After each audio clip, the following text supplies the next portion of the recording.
O que fez os Estados Unidos entrarem no conflito lá no Vietnã, que era lá no Sudeste Asiático, não tinha nada a ver com os Estados Unidos. O que fez os Estados Unidos entrarem num conflito contra o Oriente Médio lá no ano de 2001, que eram problemas que estavam acontecendo lá no Oriente Médio, lá do outro lado do mundo, ok? Deixa eu perguntar para vocês.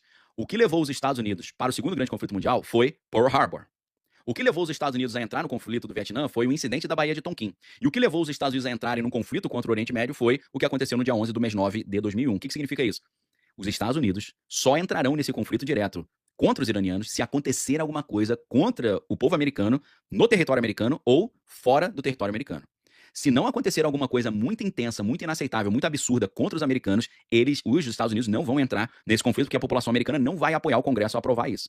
Então hoje nós estamos diante de um enorme perigo de que algo seja feito contra os americanos, seja no território americano, seja fora dos Estados Unidos, que levem os americanos a ingressarem nesse conflito que eles estão dizendo que eles não querem entrar e não querem fazer parte. Perfeito?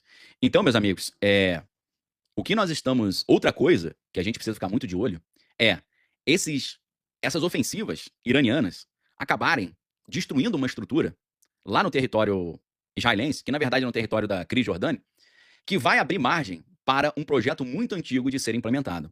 Nós sabemos que há duas coisas que a gente precisa ficar muito de olho nessa história toda.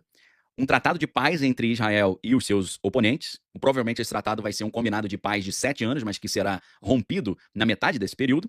E também a reconstrução do templo em Jerusalém. Essas duas coisas precisam acontecer e vão acontecer. Anote no seu caderninho. Agora, vocês já imaginaram que, sem querer, o pessoal lá de Teherã manda um projétil para cima dos israelenses e acaba caindo em cima do templo que existe lá e destrua o templo que existe lá, o templo de Al-Aqsa e o Domo da Rocha, e isso libere um monte do templo para ser palco da reconstrução do terceiro templo. Meus amigos, se essas duas coisas acontecerem, e elas estão programadas para acontecer, fique de olho, porque aí o relógio espiritual tá rodando rápido, beleza? Então, duas coisas que a gente precisa olhar. O presidente Donald estabelecendo um acordo de paz no Oriente, depois dessa encrenca toda, e a destruição das estruturas que estão lá hoje no Monte do Templo, que é o Domo da Rocha e o Templo de Al-Aqsa. Se isso acontecer, meus amigos, vocês podem saber que a agenda tá rodando muito rápido, tá certo?